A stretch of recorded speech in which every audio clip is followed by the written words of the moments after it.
Hey everyone, welcome back to the channel, and today I have this week's D&D For Dummies, focusing this time on the Aasimar species. And quickly before we dive into the main details, I have actually something called the Celestial Features, and you roll for these with a d6, and depending on which number you roll, this was what you'll get. So if you end up rolling a 1, you will end up getting a dusting of metallic, white or charcoal freckles. If you roll a 2, you'll get metallic, luminous, or dark eye, so that's really cool. 3, if you roll 3, you'll get starkly coloured hair, so I'm assuming that's like blue, pink, red, green.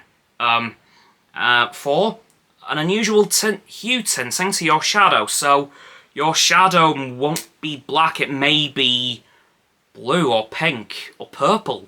So that's interesting. If you roll a 4, you'll gain a ghostly halo crowning your head. That's really cool. And if you roll a 6, you'll have rainbows gleaming on your skin. Okay, those sound amazing. Anyway, on to the main information. So, your ability score increase. When determining your character's ability scores, increase one score by 2, and increase a different score by 1, or you can raise 3 scores by 1. And of course, you can't raise any above 20, as we all know by now. Next, your creature type is a humanoid.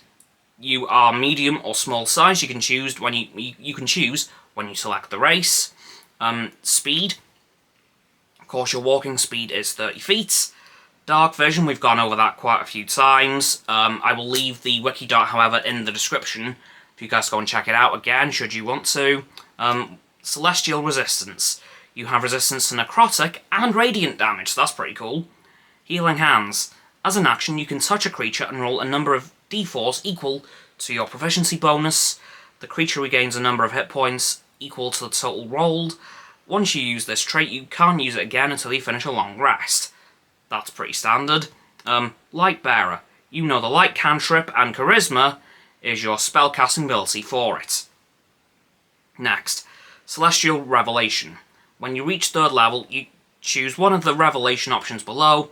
Thereafter, you can use a bonus action to unleash the celestial energy within yourself, gaining the benefits of that revelation. Your transformation lasts for 1 minute or until you end it as a bonus action.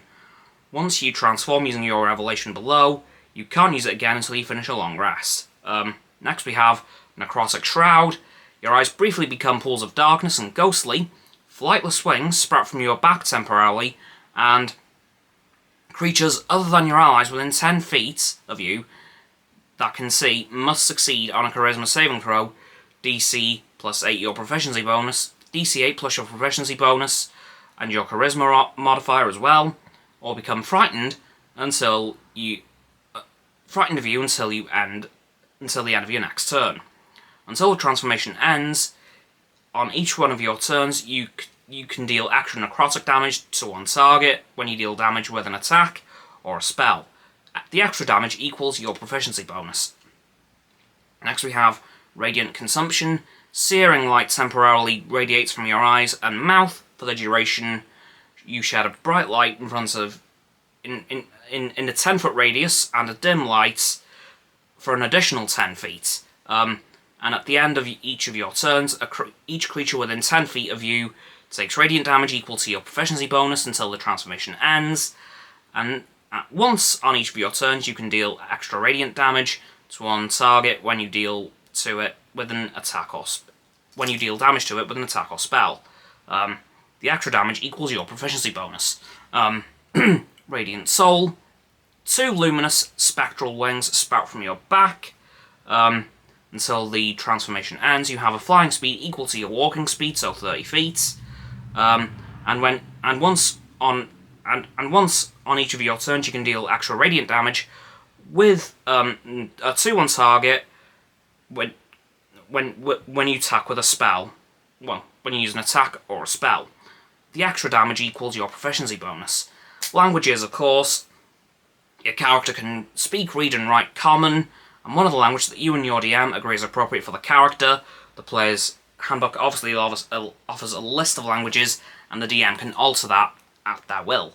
But yeah, that is it for this week's D&D for Dummies on the Aasimar species. So, please like this video, subscribe to my Nine Roxanne's channels. Her link is down in the description. My button is down there. Please click those. And then the bell icons to get both sets of notifications. Comment as well, because why not? And let me know what you think of the Aasimar, if you've played as one before, or if not, have I convinced you to play as one now? And if you have played as one before, let me know what you thought. Once you've done that too, please follow me on my social medias. They'll be down in the link tree in the description below. That is going to be Roxanne's website. And lastly, please do share this video with all of your friends so they can join the infinite loop of liking, subscribing, commenting, following, and sharing around and around and around that loop. And I'll see you guys tomorrow with another video. Goodbye!